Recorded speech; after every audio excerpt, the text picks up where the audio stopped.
Hello there, everybody, and welcome to Interceptor Researches, Classical Reception and Theory on Video Games, with your host, Interceptor.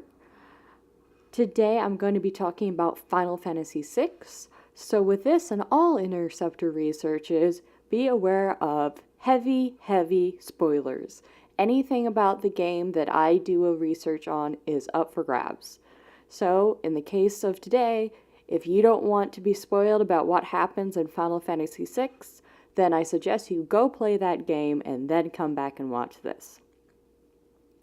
This week's question was requested by a good friend of mine, Dee, and I had to do it first because she asked about my absolutely favorite game, Final Fantasy VI.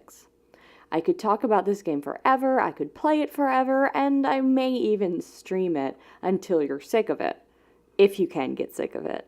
I don't know if you can. It might be impossible.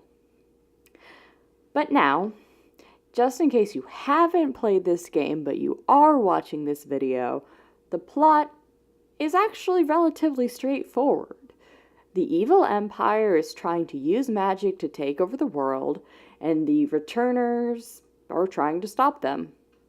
The end. Wow.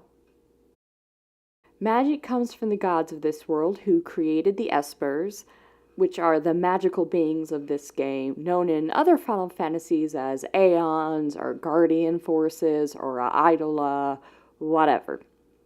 The Empire, being evil, is abusing both the Espers and the Warring Triad, who are the gods encased in stone, to gain power and control the world, of course. Midway through the game, the evil General Kefka moves the statues of the Warring Triad and throws the world out of balance in one of the most traumatic scenes in Super Nintendo history. Wow, that's painful.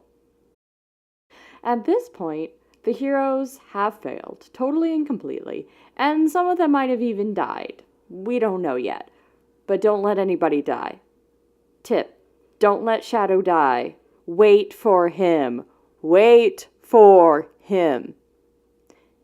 Anyway, Dee asked me to talk about this moment and failure in particular in Final Fantasy, as in when the heroes fail, not when the game is just a piece of what just happened. This moment of failure got me thinking about the gods in FF6.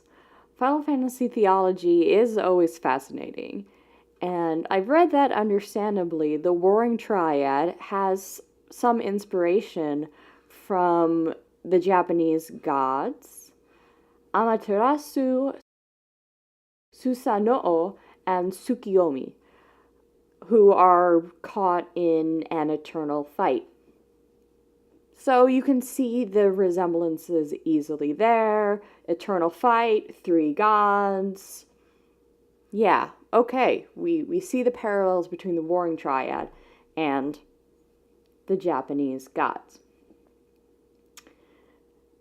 In Final Fantasy VI lore, the three gods were fighting particularly because they were scared of one another's powers, and the mortals on the earth who were essentially enslaved into being their soldiers turned into Espers. The gods, as they fought this battle, realized that they were kind of terrible people. And just realized that their fight was destroying the world. So they returned free will to the Espers and sealed themselves away into statues which would neutralize one another's powers. And hopefully the world would go happily ever after that. This is a fascinating take on the nature of divinity, which makes the gods very human, intelligent enough to know the rashness of the actions, but too stubborn to be able to control themselves, letting their passions rule them instead of their intelligence. Not really the best way for gods to behave, and our heroes fail to stop Kefka from disrupting their neutralizing balance. I'm not an expert in Japanese religion, so I'm actually going to do a little comparative mythology with some failure of the Greek gods to this story. While I was thinking about the Warring Triad, I remembered a story of Typhon fighting the Greek gods. Now, Typhon is a terrible monster described in various ways with many wings and lots of noise. He's a very loud monster, and he was born of Earth to fight Zeus, the king of the gods. And in one version of the early Greek cosmology, Typhon does win. He does defeat Zeus briefly.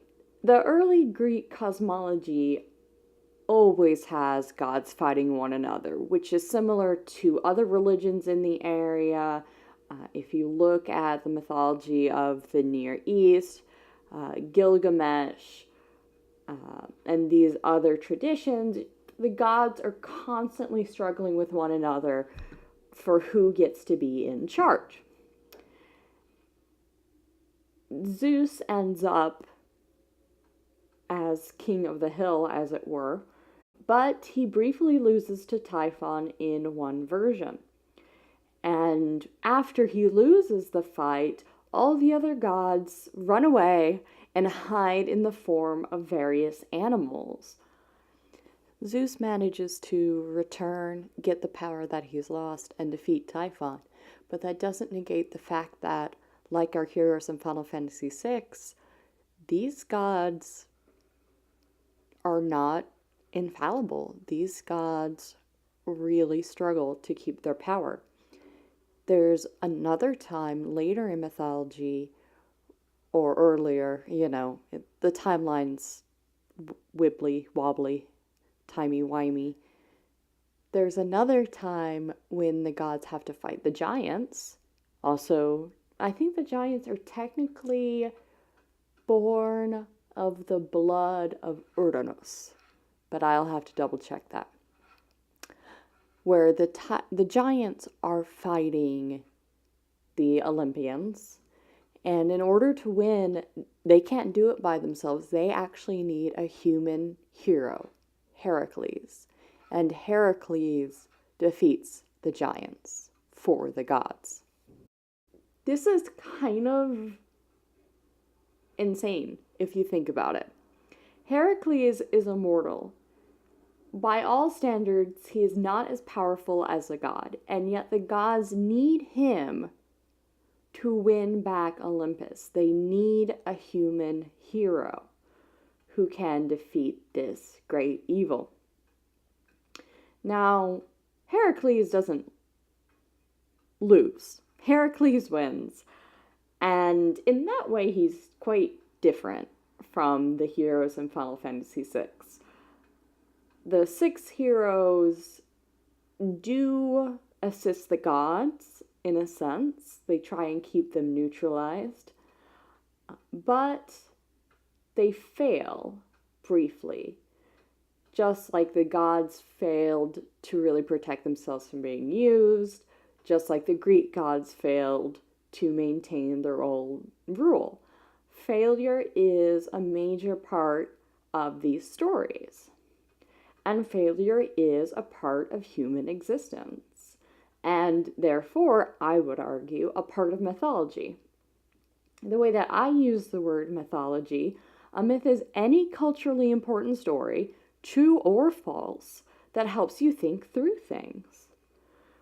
So what I mean by that is mythology helps you cope, helps you understand the world, helps break things down into an understandable way. So failure, which all humans face, is an important event to be able to think through. All of us will face it, some more than others, but it is the action after the failure that defines who we are.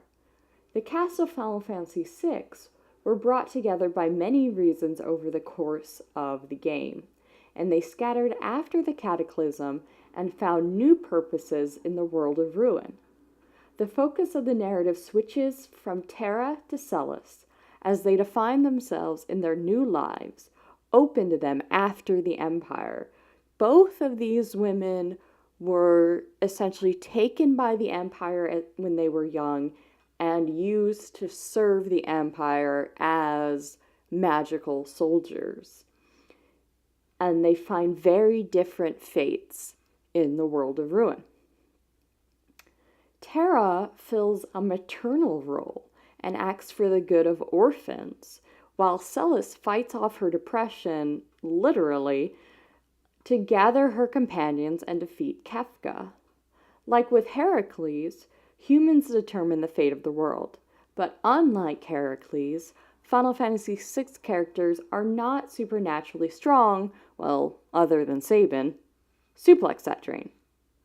But our heroes need to struggle more, and that's important for us as the audience. We need imperfect heroes who can fail and find a new path that fits their abilities. That's what humans do every day, and those actions define us and determine the fate of the world.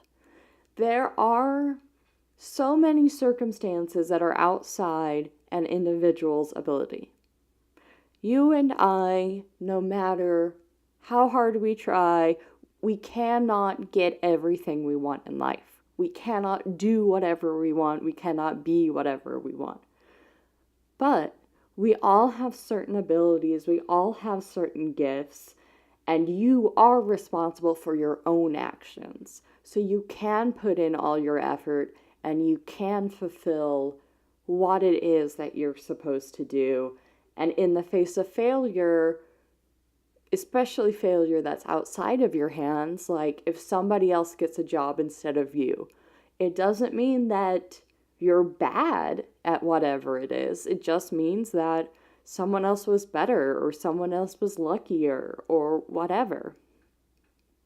You can't control that, but you can control what you do and how you treat other people.